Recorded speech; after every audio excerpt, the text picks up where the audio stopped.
Joe Biden took Kamala off ice today, sending her to Atlanta to pitch their economic opportunity tour, which are really just Trump's opportunity zones that they plagiarized. Kamala is telling black voters, re-elect Joe, and we'll pump cash into your neighborhoods.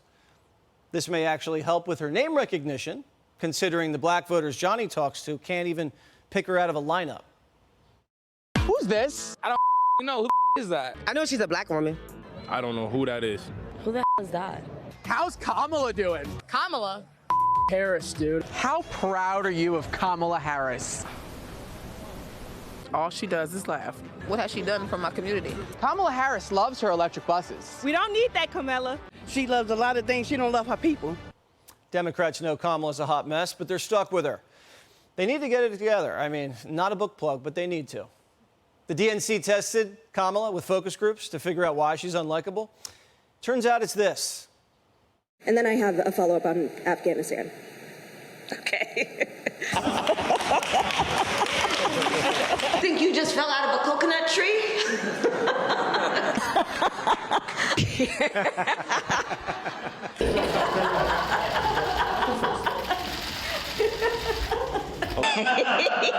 Some people understand what I'm talking about. That cackle's hard to handle, but Kamala doesn't care. She is leaning into it. You were asking me earlier about what it means to be, like, the first woman. And, you know, it's funny because people still got to get used to this, right? I mean, my staff, for example, sometimes they'll show me little things that just amuse me. Like, apparently, some people love to talk about the way I laugh. Oh, yes. Okay. I love your laugh. Well, let me just tell you something. I have my mother's laugh. Oh. And I grew up around a bunch of women in particular who laughed from the belly. Yeah. You know, I'm never going to be... That's just, I'm not that person. See what you did there? Hating Kamala's laugh sexist.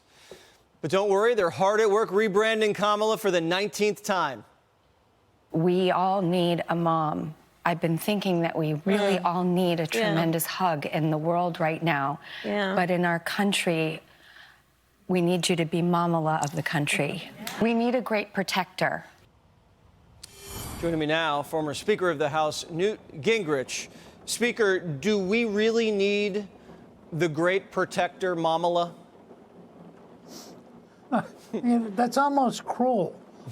I mean, the idea of cutting from we need a great protector and have Kamala there is like insane. She has this problem.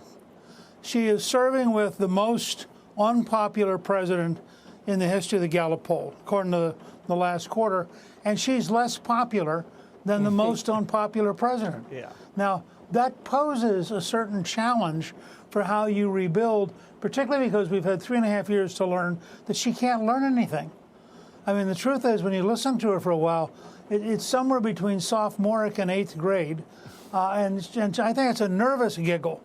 I think she laughs because she's nervous, and frankly, when I listen to her, I get nervous too, because she is the Vice President of the United States, and the idea of her being Vice President, I find pretty frightening. I do too, and I will not be going along with the rebranding. I will still call her Kamala Harris, not Mamala, out of respect for my own mother, who is a great protector.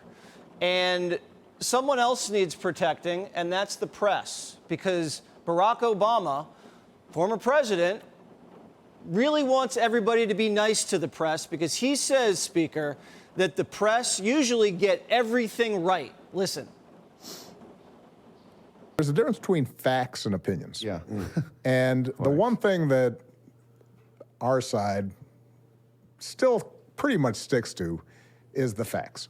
You may not agree with whatever's in the New York Times or whatever's on MSNBC, but generally they're not going to just make stuff up. They're not going to just make stuff up? Look, I mean, what's frightening about this is that Barack Obama probably believes it. He lives in a fantasy world. You know, he's off in that gigantic mansion, and he, I suspect, doesn't go grocery shopping.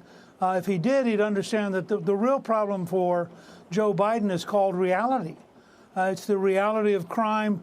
It is the reality of the border collapsing. It's the reality of gasoline and grocery prices.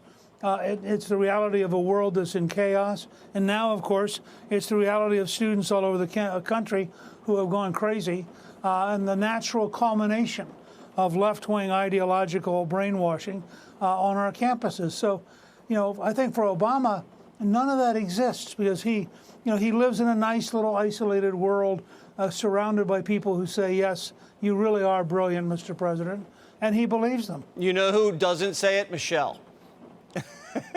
Everybody else tells him he's brilliant except her.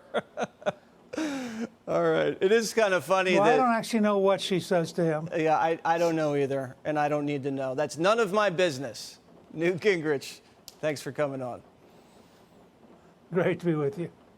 Click here to subscribe to the Fox News YouTube page to catch our hottest interviews and most compelling analysis. You won't get it anywhere else.